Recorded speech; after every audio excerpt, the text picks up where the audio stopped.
This is your afternoon tonic. I'm excited about this. It's time for our newest segment. Here we go. What? Gig fails. Uh-oh. Gig fails. Yeah. So we're both musicians. I don't know about brother Nate over here. I have failed many a time. You got to say what a gig is, I think. Should we say what a gig is in case someone's not a musician? I mean, I think we know what a gig is from the gig economy, but what's a gig? A job. A job, and it's usually like a part, like not a part-time job, but it's a contracted. Yes. So it's a one-time, or it's an agreement to do a number of a short-term contract. So it could be for one night only, or it could be for 2 weeks or 2 years. But it's a gig.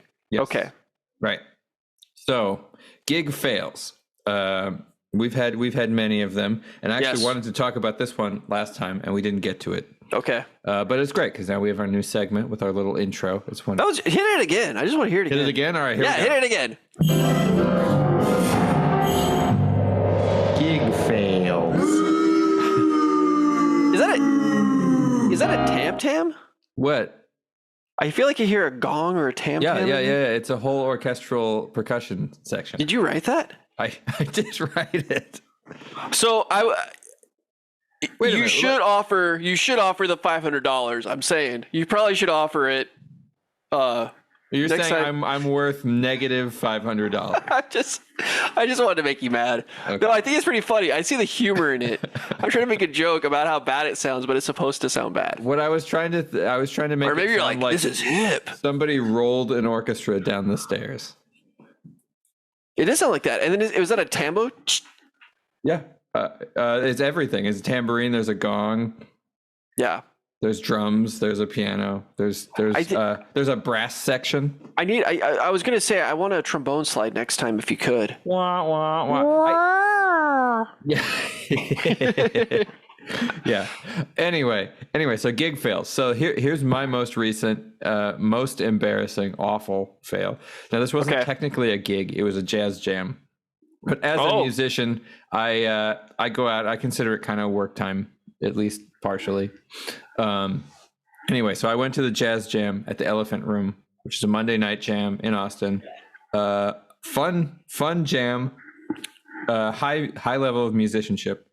And actually, this is the first time I'd seen the Austin jazz scene really at all. Good players. So I went there and I went up and I didn't know the tune that they'd called.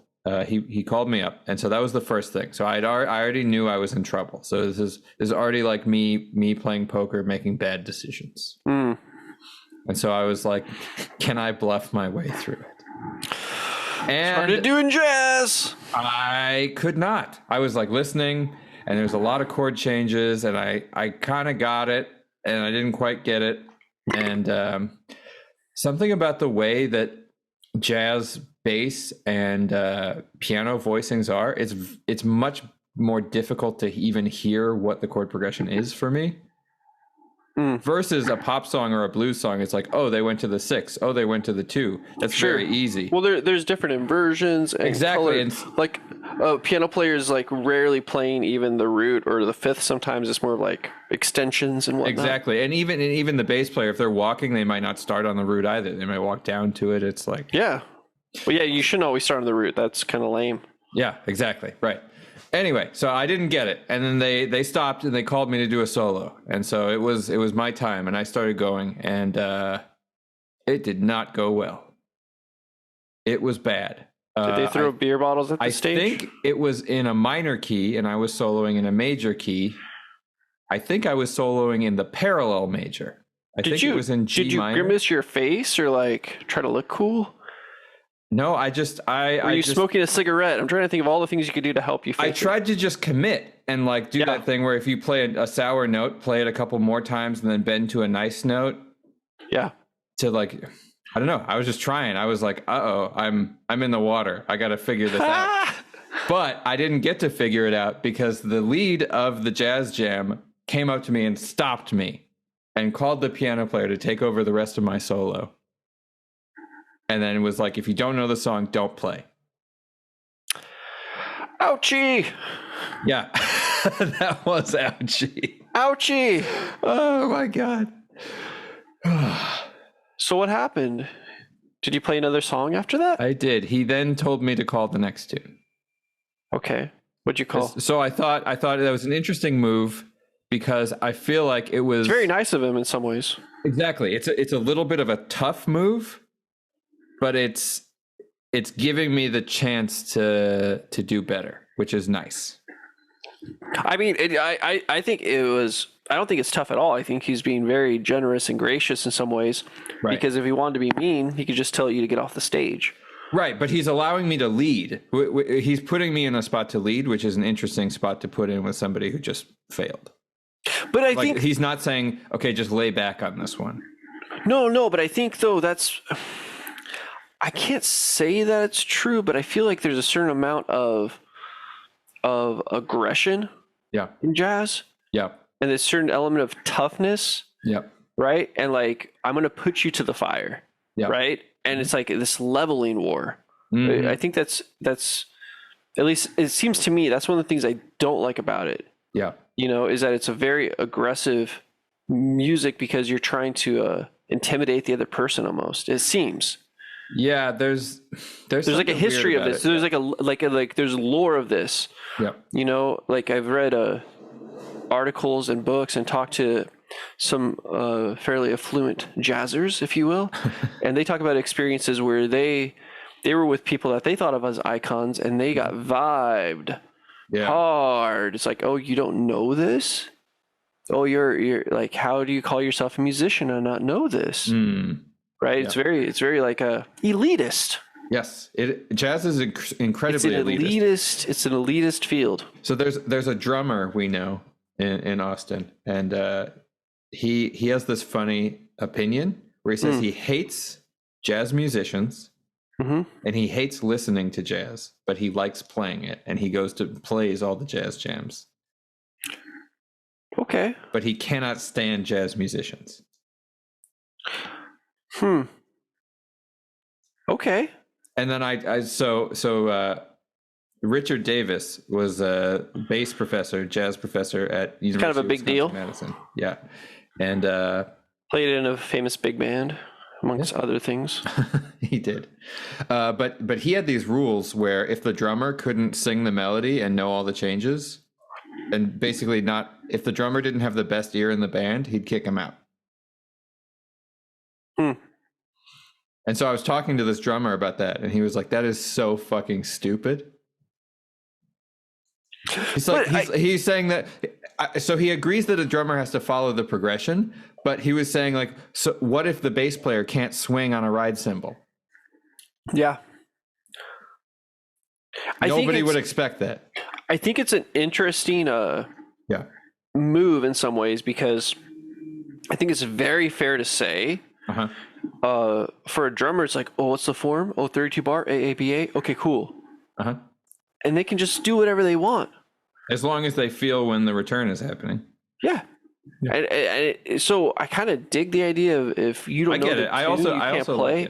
Like I understand it to a point, because as a bass player, to me it's terrifying. The expectation of knowing all these songs. Yep. It's a lot of material, and then it's like, oh, you can't just change key because a sax player wants to do it in this key or a singer wants to do it in a different key. Yep. And that's an expectation, right? Yeah. And it always was a bit of a peeve of mine. I was like, man, these drummers, because it's like, oh, you don't know that song? I'm like, oh yeah, like you do. Go play the root of each chord on the piano. Go ahead. Yep. Right. Go ahead. And I'm going to tell you a different key. Just play the root of each chord. Don't worry about walking. Don't worry about comping. None of that. Just play it. Right. So I kind of get it. I kind of don't. Yeah.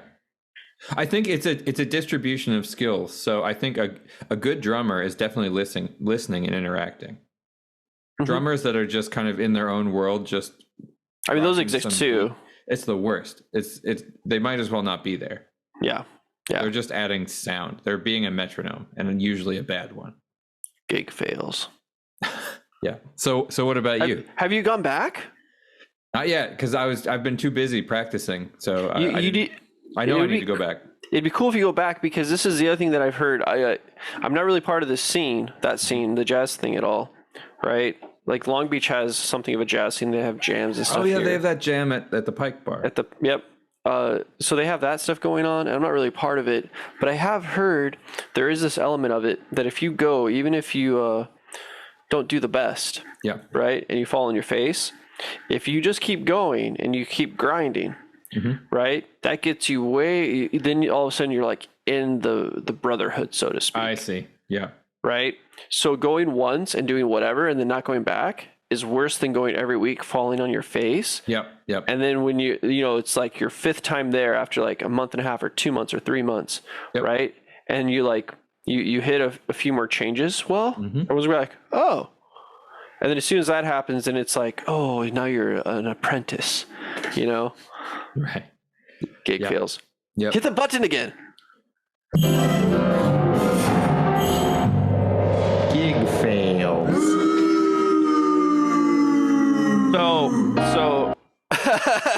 So the button. So I have a story. Should I tell you my contractor story or the Tambo story? You pick. I'll do the Tambo. The Tambo is more funny to me. Okay. So I was just doing this gig for this show. What's it called? Mamma Mia.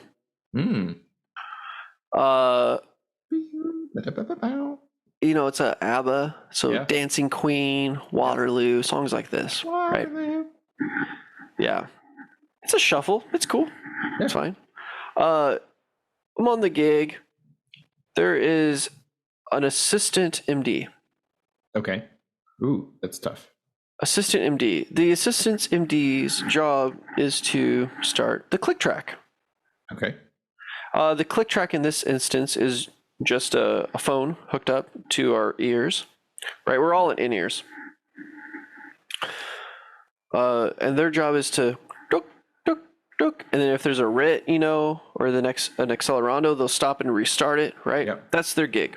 Okay. The music has tambourine in it. All right. Tambourine's a great instrument. Feel the beat on the tambourine. It's also a weapon of mass destruction, Yeah. Tambourine, man.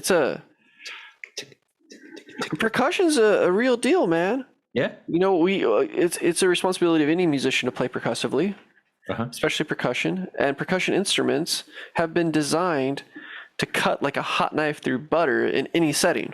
Yeah. Right? So, there's a tambourine. Somehow, this is where I get murky on it. The assistant music director is either invited to or somehow delegated to this person that they should play tambo. Okay. Tambourine. As well as turn the click track on. Now the click track, the execution of the click track, no real complaints. It was pretty solid. Started at the right time. The MD would start playing, and after 2 or 3 beats, the click would come in at the tempo. It's fine. It's great. Excellente. Right? But somehow the responsibilities were expanded to the tambourine. Okay. There's an MD talkback mic. So I have that fairly loud in my ears, just in case I need to hear something from the MD. Seems like a reasonable thing to do. Yeah. Turns out that the assistant MD was not proficient in the tambo. Oh. So why did they accept that position? This is a question. This is a great question. So, I'm not an insane player. I like to think of myself as a working guy, right? It's not the easiest book I've ever seen. They put a lot of syncopated notes. There's a lot of dots and dashes and slashes and ties and all this stuff. It's a picky show. I remember it. Right? Yeah. So we get to Mamma Mia, right? The title number. And Dancing Queen. Yep. And we get some of this tambo. It's not in time. I'll just say it. It's out. It's rough. Out in a far out way. Like far out. Out, bro. It's out. So this turns into an awkward situation now. The drummer attempts to retrieve the tambo. What? Yeah, because it's like his tambo. Song? No. After. right? Not like like it wasn't that throws bad. down the sticks. Give me that back right now. But it's to say that it's distracting would be an understatement. Oh, did it like mess everything up really bad? Dude, it's like a train wreck. And I'm playing. I'm like, I had to just stop playing and turn off the MD mic because it was. This is I don't know if you've experienced this in your training, but I felt that I was trained to listen around me and to some degree to compromise to it or work with it, right? And I've learned that is not always what you want to do. And the more popular musics I play, right, it's actually the opposite. Yep. If I have my electric bass on, my job is to plow over you like a freaking freight train. Yep. Okay, if my part says this, I hit it hard. Yep. That's all there is to it. It's still very hard to do that when you hear, more than one level of information that's conflicting. Golly. So the drummer attempts to retrieve the tambo. Attempts. It was a failure because then he was answered with, "Oh no, it's fine. I'm going to work on it. It'll be better." It wasn't quite. It wasn't quite better. Okay. So the tambo was eventually confiscated.